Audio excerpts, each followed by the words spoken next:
வணக்கம். இது உங்க பிளாக்ஸி. இனி நாம தான் இத செய்யணும். இந்த தலைப்பு எதுக்கு வச்சேன் அப்டின்னா, சப்ஸ்கிரைபர்ஸ் ஆன உங்களுக்காக தான். இந்த வியூவர்ஸ்க்காக தான். இது இந்த கேள்விய ஆதவ் அர்ஜுனாவிடமோ, இல்லன்னா சிஎம் விஜய் அவர்களிடமோ நீங்க இனிமே இதுதான் செய்யணும் அப்டின்னு நான் சொல்ல வரல. சரி அப்படி நம்ம என்ன செய்யணும் அப்டின்னா, நம்ம ஒவ்வொருத்தருமே ஊடகமாக மாறணும்.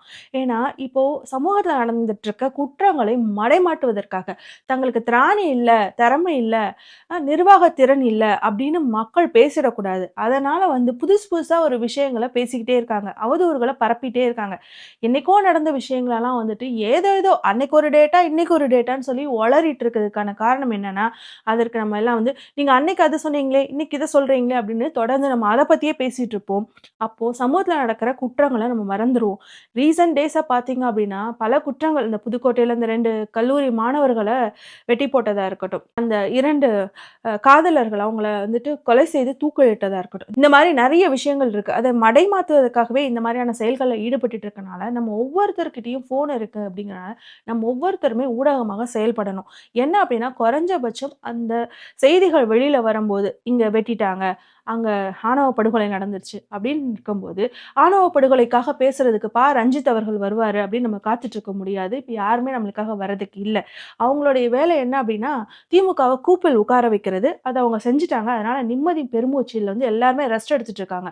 அப்போ இந்த மாரியான விஷயங்கள நம்ம மக்கள் கிட்ட கொண்டு போகணும் அப்டின்னா, குறைஞ்சபட்சம் நீங்க என்ன பண்ணுங்க, உங்களுடைய பார்வைக்கு வரக்கூடிய ஒரு சில குற்றங்கள், அது பேப்பர்ல வந்தாலும் சரி, இல்லன்னா நீங்க Xலயோ, இல்லாட்டினா Facebookலயோ எதுல இருந்தாலும் சரி, ஒரு சின்ன கிராஸ் வெரிஃபிகேஷன் மட்டும் பண்ணுங்க. அதாவது அது ஒரு சேனலை தவிர்த்து இன்னும் 2, 3 சேனல்கள்ல பேசப்பட்டிருக்கா அப்படின்னு சொல்லிட்டு. அது பேசப்பட்டிருக்கு அப்படின்னு உறுதியானதுக்கு அப்புறம், அத அப்படியே ஸ்கிரீன்ஷாட் எடுத்து உங்களுக்கு ஏதாவது சொல்லணும்னு தோணுச்சு அப்படின்னா, டைப் பண்ணி அத WhatsAppல ஸ்டேட்டஸா வைங்க. குறைந்தது உங்களுடைய கான்டாக்ட்ல இருக்கிறவங்களுக்கு அந்த உண்மை போய் சேரட்டும். அவங்க அத பத்தி பேசட்டும். ஆதவர்ஜுனா என்ன பேசினாலும் பேசிட்டு போட்டும். நிர்மல்குமார் என்ன பேசினாலும் பேசிட்டு போட்டும். ஆனா, நீங்க சேர்க்க வேண்டிய விஷயத்த மக்கள்கிட்ட சேர்த்துட்டே இருங்க.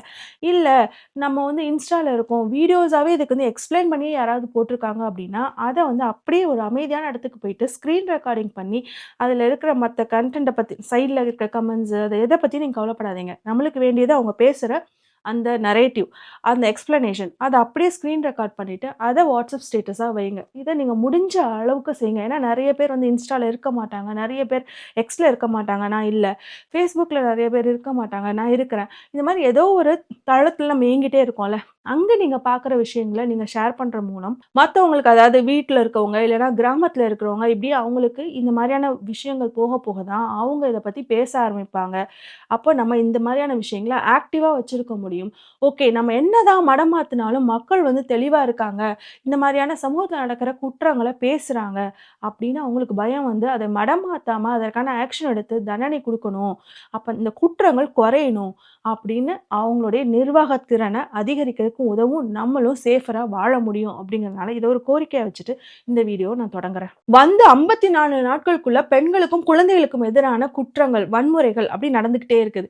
கிட்டத்தட்ட 264 குற்றங்கள் இந்த 54 நாட்கள்ல நடந்திருக்கு அப்படின்னு சொல்றாங்க. இப்போ ரீசென்ட்டா பார்த்தீங்க அப்படின்னா, முந்தா நேத்து 2 கல்லூரி மாணவர்கள் நான் எப்பவுமே சொன்னேன் இல்லையா? புதுக்கோட்டையில வெட்டி போட்டுட்டு போறாங்க. அதுக்கப்புறம் மயிலாடுதுறையில காதல் ஜோடி. அந்த பையனுக்கு 19 வயசு தாங்க.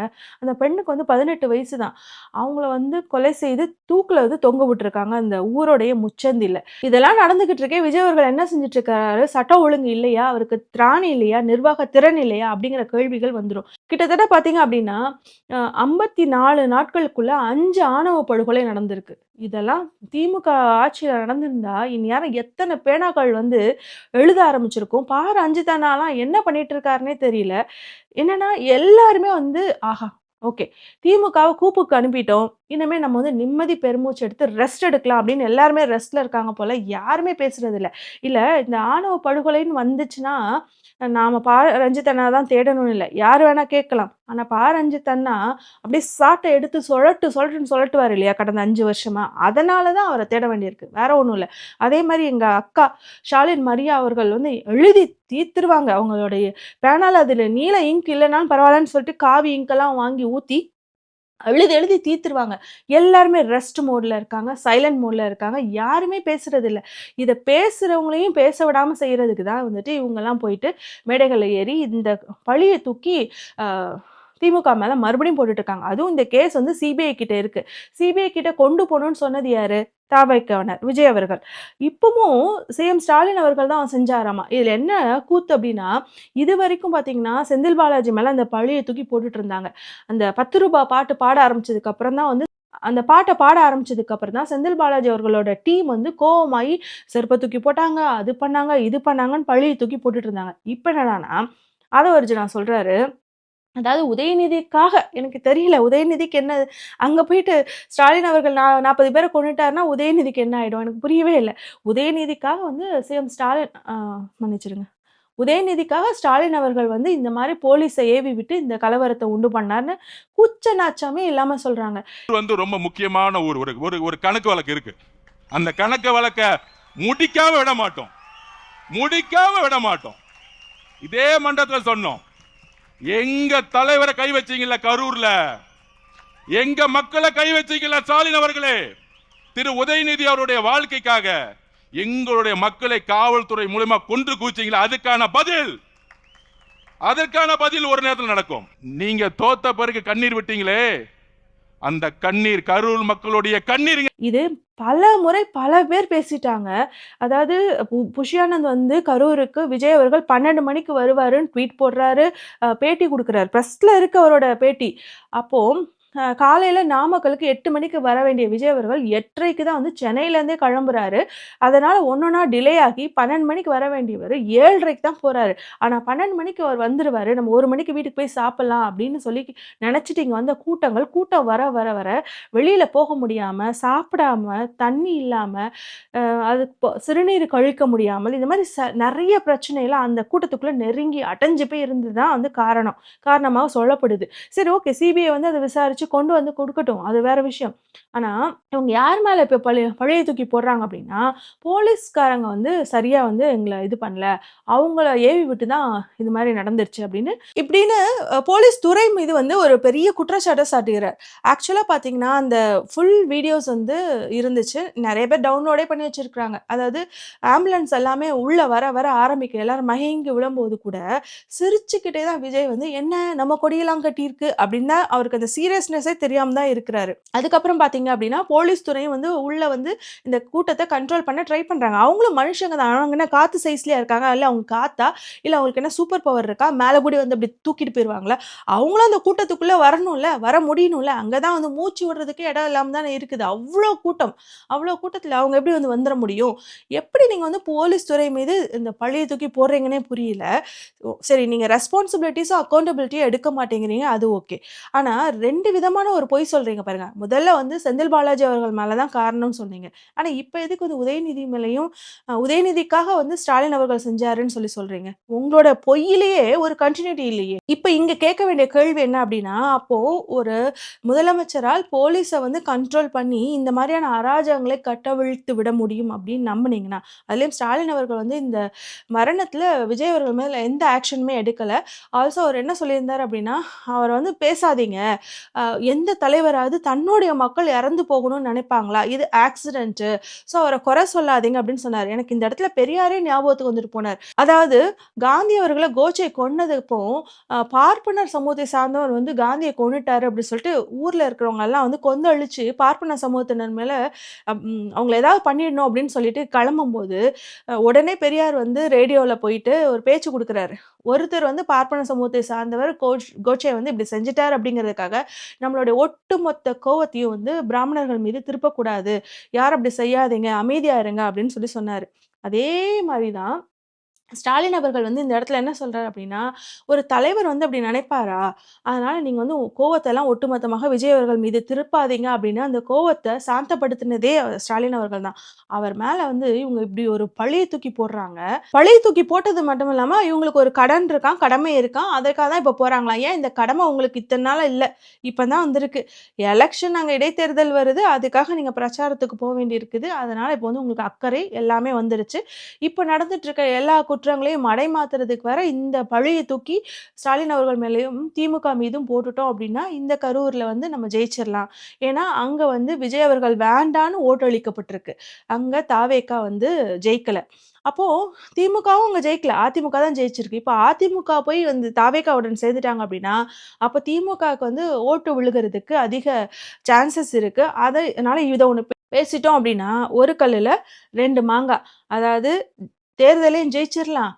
அதே மாரி இப்ப நடந்துட்டு இருக்க குற்றங்களுக்காக பயந்து போய், அதனாலயும் ஓட்டு கிடைக்காம போயிருச்சு அப்படின்னா, அதையும் மடைமாத்தி விட்டுறலாம். யாரும் பேசாம இதுக்கு பதில் சொல்லிட்டு இருப்பாங்க. அப்படிங்கிற ஸ்டாண்டா தான் நான் பார்க்குறேன். அதை தாண்டி வந்து பார்த்தீங்க அப்படின்னா, ஆதவர்ஜுனாவிடம் ஒரு கேள்வி இருக்குது. அதாவது எக்ஸ் சிஎம் ஸ்டாலின் அவர்கள் வந்து அவங்களுடைய அதிகாரத்தை பயன்படுத்தி போலீஸ வந்து ஏவி 41 பேர வந்து கொலை செய்றதுக்கு, கொன்னு குவிக்கிறதுக்கு அவரால ஆணையிட முடியும் அப்படின்னு உங்களால சொல்ல முடியுது அப்படின்னா, அத நாங்க நம்பணும் அப்படின்னா, நாங்க வந்து இன்னொரு கேள்வி வைக்கிறோம். அப்போ இப்ப சமூகத்துல நடந்துட்டு இருக்கிற அத்தனை குற்றங்களும், அதாவது புதுக்கோட்டையில நடந்ததா இருக்கட்டும், இல்லாட்டினா இங்க மயிலாடுதுறையில நடந்ததா இருக்கட்டும், இன்னும் பல, அதாவது 5 ஆணவ படுகொலை நடந்திருக்கு. அத தாண்டி 264 குற்றங்கள் நடந்திருக்கு. அதுல பாதி குற்றங்கள் பெண்களுக்கும், குழந்தைகளுக்கும் எதிரான குற்றங்கள். அத தாவேகாவினரே நடத்தியிருக்கீங்க அப்படின்னா, நீங்க எல்லாம் போய் செஞ்சிருங்க. நாங்க வந்து உங்களுக்கு ஆக்ஷன் எடுக்க மாட்டோம். ஏன்னா, அந்த மக்கள் எல்லாம் எங்களுக்கு ஓட்டு போடல அப்படின்னு விஜய் அவர்கள் ஏவி விட்டாங்க. அப்படின்னு யாராவது சொன்னா, அதையும் நாங்க நம்பணுமா? இல்ல வேண்டாம். அதாவது ஸ்டாலின் அவர்கள் ஈவிரக்கமற்றவராக இருந்தார் அப்படின்னு தாவேக்காவினர் நம்பணும். நீங்க நம்புனீங்க அப்படின்னா, அதே தான விஜய் அவர்களும் ஈவிரக்கமற்றவராக இருக்கிறார் அப்படின்னு திமுக காரங்களும் நம்புவாங்க. அப்படிதானே லாஜிக் கரெக்ட்டா இருக்கும். அதனால இந்த மாரி கேணத்தனமா ஏதாவது பேசாம, ஒழுங்கா ரெஸ்பான்சிபிலிட்டீஸ அக்கவுண்டபிலிட்டி எடுத்துக்கோங்க. இல்ல உண்மைய நிரூபிச்சுட்டு அப்புறம் பேசுங்க. அடுத்தபடியாக ஒரு சில டூல் கிட்ட வந்து நிர்மல்குமார் தூக்கிட்டு வந்திருக்கிறாரு. அதுல மிக முக்கியமான ஒரு விஷயத்தை மறைக்கிறதுக்காகவே இவங்க இந்த டூல் கிட்ட தூக்கிட்டு வந்திருக்காங்க அப்படின்னு சொல்லப்படுது. அதுக்கு முன்னாடி அவர் சொன்ன டூல் கிட் என்ன அப்படின்னா, ஸ்டாலின் அவர்கள் வந்து வீட்ல சும்மா இருக்கிறார் அப்படிங்கிறது தான். அவராவது வீட்ல சும்மா இருக்காரு. நீங்க சட்டமன்றத்திலேயே சும்மா தான் இருக்கீங்க. தெரியுதா? அதுக்கப்புறம் அவர் வந்து வைக்கிற குற்றச்சாட்டு என்னன்னா, நீங்க பாண்டிச்சேரியில போயோ, இல்ல கேரளால போயோ நின்னு ஜெயிச்சுக்கோங்க. இன்னுமே தமிழ்நாட்டுல நீங்க ஜெயிக்க முடியாது அப்டின்ட்டு. அது போக இவர் வந்து ஆதவர்ஜுனா ஒரு விஷயம் சொன்னாரு இல்லையா? அ இதுவரை எந்த முதலமைச்சருமே மராத்தான் ரேஸ்ல ஓடுனதில்ல. எங்க தலைவர் நமது சிஎம் விஜய் அவர்கள் தான் வந்து முதல் முறையாக 3 கிலோமீட்டர் மராத்தான் ரேஸ்ல ஓடிய முதலமைச்சர் அப்படின்னு சொன்னாரு இல்லையா? அப்பமே எல்லாரும் குமட்டுல குத்தி ஜம்மு காஷ்மீர்ல ஓடியிருக்காங்க. ஹரியானா முதலமைச்சர் ஓடியிருக்கிறாரு அப்படின்னு சொன்னாங்க. ஜூலி அவர்களே குத்துன்னு குத்துனாங்கல்ல. அதே மாரி இவங்க ஒண்ணு சொல்றாங்க. அதாவது இதுவரைக்கும் எந்த முதலமைச்சரும் அவங்களோட தொகுதியில தோத்ததே கிடையாது. அப்படி வரலாறே கிடையாது.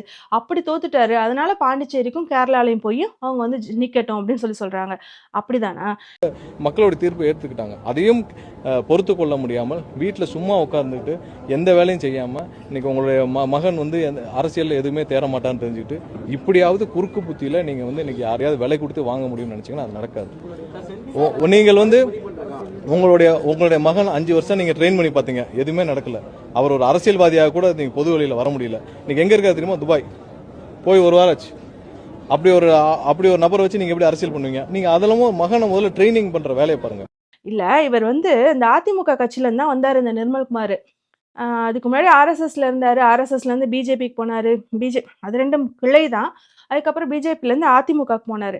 அதிமுகல ஒரு சில ஆண்டுகள் இருந்திருக்கிறாரு. அப்படி இருந்தும் அந்த கட்சியோட வரலாறு தெரியாம இருந்திருக்கிறாரு. சரி, இப்போ உங்க கூட கூட்டணி கட்சியில இருந்தே ஆரம்பிக்கலாம். அதாவது குமாரசாமி ராஜா அவர் வந்து காங்கிரஸ்ல இருந்தாரு. அவரோட தொகுதியில முதலமைச்சர் கேண்டிடேட் தான், தோத்து போனார். அதுக்கப்புறம் பாத்தீங்க அப்படின்னா பக்தவாச்சலம் அவரும் முதலமைச்சர் கேண்டிடேட் தான். அவரும் தோத்து போனார் அவருடைய தொகுதியில. அப்புறம் உங்க கட்சி அதிமுகவுடைய வரலாறு தெரியாத ஒரு அமைச்சராக இருக்கிறீங்க, அமைச்சரே. அதாவது ஜானகி ராமச்சந்திரன் அவங்க தொகுதியில தோத்து தான் போனாங்க. ஜெயலலிதா அவர்களும் ஒரு முறை வந்து அவங்க தொகுதியில அவங்க தோத்து தான் போனாங்க. அப்புறம் ஸ்டாலின் அவர்கள் தோத்து தான் போயிருக்காரு. இவங்களெல்லாம் நீங்க எடுத்து பார்த்தீங்க அப்படின்னா, கூட்டணியிலயும் சேர்த்துக்க முடியாது. அந்த கட்சியும் உங்களோட இணைச்சுக்க முடியாது. அப்புறம் பார்த்தீங்க அப்படின்னா, உதயநிதி ஸ்டாலின் அவர்கள் வந்து ஊர்லயே இல்ல, துபாய்க்கு போயிட்டாரு அப்படிங்கிற ஒரு அவதூறு. இது என்னன்னா 2 விஷயமா பார்க்கணும். 1 அவரு துபாய்க்கு போல, அவருடைய குறிஞ்சி இல்லத்துல இருக்காரு. நெறைய பேட்டிகள் வந்து குடுத்துட்டு இருக்கிறாரு அப்படின்னு அந்த த ஜென்ஸி மீட்டிங் கூட போயிருக்கிறாருப்பா அவரு. அதெல்லாம் வந்து வீடியோஸ் பார்க்குறவங்களுக்கு புரியும். ஆனா வீடியோஸ் பார்க்காதவங்களுக்கு இவர் சொல்ற அவதூறு, பொய் அதெல்லாம் வந்து நல்லா போய் சேர்ந்துரும். இப்ப வீடியோ பார்க்கக்கூடிய ஆ பொலிட்டிக்கலி வந்து அப்டேட்டடா இருக்கக்கூடிய நபர்கள் வந்து இந்த மாரி உட்கார்ந்துகிட்டு நம்ம வந்து பதில் சொல்லிட்டு இருப்போம். அவரு இங்க இருந்தாரு, அங்க இருந்தாரு அப்படின்னு சொல்லிட்டு இருப்போம்ல. இது எல்லாமே இவங்க ஒரு முக்கியமான விஷயத்தை மடைமாற்றுவதற்காக தான். அதாவது ஓஎஸ்ஏ ஆக்ட் படி முதலமைச்சர் அவர்கள் பதவி பிரமாணம் செய்யும்போது, நான் வந்து சீக்ரெசிய மெயின்டெயின் பண்ணுவேன் அப்படின்னு ஒரு பிரமாணம் எடுப்பாங்களாம். அதாவது knowingly, unknowingly, directly or indirectly யாருக்கிட்டயும் எந்த சீக்ரெசியும் வந்து நானு வெளிப்படையாக சொல்ல மாட்டேன் அப்படிங்கிறது தான் அந்த பரிமாணத்துல ஒரு முக்கியமான விஷயம். ஆனா, இவருடைய தலைமைச் செயலகத்துல எப்பயுமே வந்து விஷ்ணு ரெட்டி அவர்களும், ஜான் ஆரோக்கியசாமி அவர்களும் அங்கேயே இருக்கிறாங்க அப்படின்னு ஒரு குற்றச்சாட்டு வைக்கப்படுது. இல்ல அவங்கள நீங்க ஏதோ ஒரு பதவி குடுத்து நியமனம் பண்ணிட்டீங்க அப்படின்னா, அதற்கான வந்து அந்த ஆணை அத வந்து நீங்க வெளிப்படையாக காமிக்கல. ஏன் காமிக்கல? அப்படிங்கிற குற்றச்சாட்டும் எழுகிறது. இத நம்ம 2 நாட்களுக்கு முன்னாடி சீமானுக்காக போட்ட வீடியோ உள்ள பேசியிருந்தோம். ஆர்.எஸ். பாரதி அவர்கள் வந்து இத கம்ப்ளைண்ட் கொண்டு போய் குடுத்துருக்காங்க. இத யாருமே பேசல அப்படின்னு சொல்லிட்டு அவருடைய கம்ப்ளைண்ட்ல தான் இத வந்து குறிப்பிட்டு சொல்லியிருக்காங்க. இப்போ இது எல்லாருமே பேசுபொருளாகி எல்லாருமே பேசிட்டு இருக்கிற சமயத்துல, இத மடமாத்துறதுக்காக தான் ஸ்டாலின் அவர்கள நேரடியாக அட்டாக் பண்ணா, எல்லாரும் அதுல கவனம் செலுத்தாம இதுக்கு பதில் சொல்ல வந்துருவாங்க அப்படின்னு சொல்லிட்டு, நீங்க வீட்ல சும்மா தானே இருக்கீங்கன்ட்டு. நாங்க என்ன கேட்கிறோம்னா, நீங்க சட்டமன்றத்துல சும்மா தானே இருக்கீங்க. அங்க டெய்லி நீங்க என்ன பேசிட்டா இருக்கீங்க? இதனால இதனால இவங்க வந்து இவ்வளோ நாட்கள் இவங்களுக்கு ஸ்ட்ராங்கா இருந்த தளங்கள் அப்படின்னு பார்த்தீங்கன்னா, Insta, Facebook, X. ஸோ இதுல நீங்க வந்து திரும்ப திரும்ப வந்து பேசுங்க. அ இதுல அவங்க வந்து பொய் செய்தி பரப்புறாங்க. அதன் மூலமாக மக்கள் வந்து குழப்பம் அடையறாங்க அப்படின்னு நம்ம நெனச்சோம் அப்படின்னா, அப்படி நெனச்சுக்கிட்டே உட்கார்ந்துட்டு இருந்தா ஒண்ணுமே பண்ண முடியாது. நம்ம ஒவ்வொருத்தரும் ஊடகமாக செயல்படணும். அப்ப என்ன பண்ணணும் அப்படின்னா, இந்த மாரி செய்திகள் வரும்போது அதோடைய ஆதென்டிசிட்டி அது உண்மைதானான்னு 2டே 2 இன்னும் எக்ஸ்ட்ரா ஏதாவது பத்திரிகைகள்ல வெளிவந்திருக்கான்னு பார்த்துட்டு, அத அப்படியே ஸ்கிரீன்ஷாட் எடுக்கிறது, இல்ல ஸ்க்ரீன் ரெக்கார்டிங் பண்றது. அத WhatsApp ஸ்டேட்டஸா வைங்க. அப்பதான் நெறைய பேருக்கு வந்து உண்மை போய் சேரும். இவங்க என்னதான் மடைமாத்தணும்னு நெனச்சாலும், குறைஞ்சபட்சம் மக்கள் கிட்ட உண்மை போயிட்டே இருக்கும்போது தான், மக்கள் தெளிவடைவாங்க. நம்மளுக்கான நீதியும் பெற முடியும் அப்படின்னு சொல்லிட்டு இந்த வீடியோ முடிக்கிறேன்.